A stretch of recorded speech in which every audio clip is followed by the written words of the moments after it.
നമസ്തേ. ഇന്നത്തെ വീഡിയോയിലൂടെ നമ്മൾ മനസ്സിലാക്കുന്നത് ചിത്തിര നക്ഷത്രക്കാരുടെ 2024 മാർച്ച് മാസം മുതൽ 2024 ഡിസംബർ മാസം വരെയുള്ള വർഷഫലത്തെക്കുറിച്ചാണ് ഈ വീഡിയോയിലൂടെ പറയുന്നത്. ചിത്തിര നക്ഷത്രക്കാരുടെ മാർച്ച് മാസഫലം. മാർച്ച് മാസം ചിത്തിര നക്ഷത്രക്കാർക്ക് ഗുണപ്രദമായിരിക്കും. കുടുംബത്തിന് അഭിവൃദ്ധിയും നല്ല പ്രവർത്തികൾ ചെയ്യുവാൻ ഇടവരുകയും കച്ചവടക്കാർക്ക് വളരെ അനുകൂല സമയവുമാകുന്നു. വിവാഹം പോലുള്ള മംഗളകർമ്മങ്ങൾ നടക്കാനിടയുണ്ട്. കവികൾക്കും എഴുത്തുകാർക്കും വളരെ അനുകൂല സമയം. തൊഴിൽ രംഗത്ത് വളർച്ചയുണ്ടാകുകയും കുടുംബത്തിൽ വളരെ സമാധാനവും ഐശ്വര്യവും നിറഞ്ഞ ഒരു സമയം കൂടിയായിരിക്കും. ഗൃഹനിർമ്മാണം തുടങ്ങുവാൻ കാലം അനുകൂലം. ചിത്തിര നക്ഷത്രക്കാരുടെ ഏപ്രിൽ മാസഫലം. ചിത്തിര നക്ഷത്രക്കാർക്ക് ഗുണദോഷ സമ്മിശ്രമായ ഫലമായിരിക്കും ഏപ്രിൽ മാസം. സ്വന്തം ദേശം വിട്ട് മറ്റു ദേശങ്ങളിൽ പോയി ജോലി ചെയ്യേണ്ട ഒരു അവസ്ഥ കൂടി ഉണ്ടാകുന്നു. അനാവശ്യ കലഹങ്ങൾ സൃഷ്ടിക്കപ്പെടാതിരിക്കുവാൻ പ്രത്യേകം ശ്രദ്ധിക്കണം. ദേഷ്യഭാവം അധികരിക്കും. ബന്ധുക്കളുമായോ പരിസരവാസികളുമായോ അഭിപ്രായ വ്യത്യാസം വരാം. വാഹനങ്ങൾ നിമിത്തം നിയമ നടപടികൾ നേരിടേണ്ടി വരും. ദേഷ്യഭാവം അധികരിച്ചിരിക്കും. ജോലിക്കാർ മേലധികാരികളോട് വളരെ നല്ല രീതിയിൽ പെരുമാറുവാൻ ശ്രമിക്കേണ്ടതാകുന്നു. ചിത്തിര നക്ഷത്രക്കാരുടെ മെയ് മാസഫലം. മെയ് മാസം ചിത്തിര നക്ഷത്ര ജാതകർക്ക് വളരെ ഭേദപ്പെട്ട നിലയിലുള്ള അനുഭവങ്ങൾ ഉണ്ടാകുമെങ്കിലും അത്രയും മോശാനുഭവം സൃഷ്ടിക്കപ്പെടാം. മനക്ലേശത്തിന് ഇടവരാവുന്ന ചില ആരോഗ്യ പ്രശ്നങ്ങൾ അനുഭവപ്പെടാം. സന്തോഷാവസ്ഥയ്ക്ക് വളരെ പെട്ടെന്ന് ഭംഗം വരാം. മാതാവുമായി ബന്ധപ്പെട്ട ദുരവസ്ഥകൾ സൃഷ്ടിക്കപ്പെടാം. അപകീർത്തി, ഭയം, അലച്ചിൽ, മാനഭംഗത്തിന് ഇടവരുക എന്നീ കാര്യങ്ങൾ ശ്രദ്ധിക്കേണ്ടതാകുന്നു. ചിത്തിര നക്ഷത്രക്കാരുടെ ജൂൺ മാസഫലം. ചിത്തിര നക്ഷത്രക്കാർക്ക് ഈ മാസം വളരെ ഗുണപ്രദമായിരിക്കും. ആഗ്രഹാനുസരണമുള്ള വിവാഹലബ്ധി, തൊഴിലിൽ അഭിവൃദ്ധിയും ഉന്നതിയും സാമ്പത്തിക ഭദ്രതയും കാണുന്നുണ്ട്. കർഷകർക്ക് വലിയ ആശ്വാസത്തിന് ഇടവരുന്ന അനുഭവങ്ങൾ സൃഷ്ടിക്കപ്പെടാം. വിദ്യാർത്ഥികൾക്കും ടെസ്റ്റുകൾ അഭിമുഖീകരിക്കുന്നവർക്കും വളരെ മെച്ചപ്പെട്ട സമയമാകുന്നു. ഉപരിതല പഠനങ്ങൾക്ക് സാധ്യത തുറക്കുന്നു.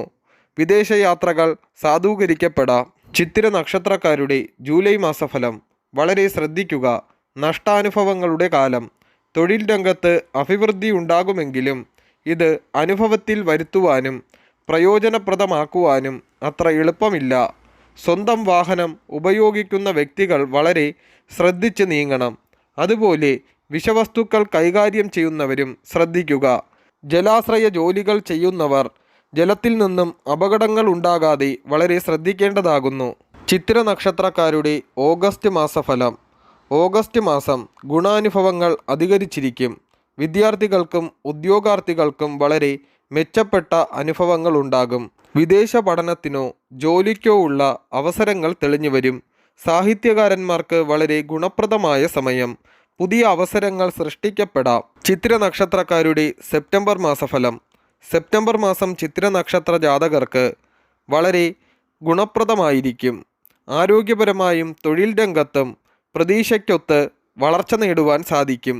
ഒട്ടേറെ നിർമ്മാണ പ്രവർത്തനങ്ങൾ നടത്തുവാൻ സാധിക്കും. ആഗ്രഹ സാഫല്യം നടക്കുകയും തൻ്റെ ബന്ധുക്കളെ കൊണ്ട് പല ഗുണങ്ങൾ ലഭിക്കുകയും എന്നാൽ ജലത്തിൻ്റെ ഉപയോഗത്തിൽ നിന്നോ രോഗങ്ങളോ മറ്റ് അനർത്ഥങ്ങളോ സംഭവിക്കാമെന്ന് കാണുന്നു. വളരെ നേട്ടങ്ങൾ ഉണ്ടാകുവാൻ സാധിക്കും. ചിത്തിര നക്ഷത്രക്കാരുടെ ഒക്ടോബർ മാസഫലം. ഒക്ടോബർ മാസം ചിത്തിര നക്ഷത്ര ജാതകർക്ക് ലോൺ, ചിട്ടി തുടങ്ങിയവയുടെ മുടക്കം സൃഷ്ടിക്കപ്പെടാം. പങ്കാളികൾക്ക് അസുഖങ്ങൾ ഉണ്ടാകുവാനും ഇടയുണ്ടാകുന്നു. കേസുകളിൽ നിന്നും ദുരിതങ്ങൾ അനുഭവപ്പെടാം. അലർജി, അസ്ഥിരോഗാദി ദുരിതങ്ങളും അധികരിക്കുവാൻ ഇടയുണ്ട്. 15-ാം തീയതി കഴിഞ്ഞാൽ ഈ നക്ഷത്രക്കാർക്ക് വളരെയേറെ ഉത്തമ സമയമാകുന്നു. ചിത്തിര നക്ഷത്രക്കാരുടെ നവംബർ മാസഫലം. നവംബർ മാസം ചിത്തിര നക്ഷത്രക്കാർക്ക് വളരെ ഗുണങ്ങളെ തരുന്ന സമയം. ഉദ്ദിഷ്ട കാര്യസാധ്യതാ യോഗം. ഊർജ്ജസ്വലതയോടെ പ്രവർത്തിക്കുവാൻ സാധിക്കും. അവസരങ്ങൾ ധാരാളമായി ലഭിക്കും. തൊഴിൽ ഭദ്രത, സാമ്പത്തിക ഉന്നതി, ആഗ്രഹ സാഫല്യം ഇവയെല്ലാം സാധിക്കും. തൊഴിൽ രംഗത്ത് വളരെ മെച്ചവും അവസരങ്ങളും സൃഷ്ടിക്കപ്പെടും. PSC ടെസ്റ്റുകളെ അഭിമുഖീകരിക്കുന്നവർക്ക് വളരെ അനുകൂല സമയം. വിജയങ്ങൾ സാധിക്കും. സ്ഥലം വാങ്ങൽ, ഗൃഹനിർമ്മാണം ഇവയെല്ലാം സാധിക്കും. വിവാഹം പോലുള്ള മംഗളകർമ്മങ്ങൾ നടക്കുവാനും സാധ്യത. ചിത്തിര നക്ഷത്രക്കാരുടെ ഡിസംബർ മാസഫലം. ഡിസംബർ മാസം ചിത്തിര നക്ഷത്രക്കാർക്ക് ഗുണദോഷ സമ്മിശ്രമായിരിക്കും. 15-ാം തീയതി വരെ ശ്രേഷ്ഠതയും ശേഷം അല്പം പ്രയാസവും അനുഭവപ്പെടാം. 15-ന് ശേഷം അല്പം വിഷമകാര്യങ്ങൾ അനുഭവപ്പെടാം. കാര്യതടസ്സം പ്രതീക്ഷയ്ക്കൊത്ത് നീങ്ങുവാൻ സാധിക്കാതെ വരും. സർക്കാർ ജോലിക്കാർക്ക് ജോലിയിൽ അസ്വസ്ഥതകൾ ഉണ്ടാകുകയും വാഹനങ്ങൾ കൈകാര്യം ചെയ്യുമ്പോൾ വളരെ ശ്രദ്ധിക്കേണ്ടതുമാകുന്നു.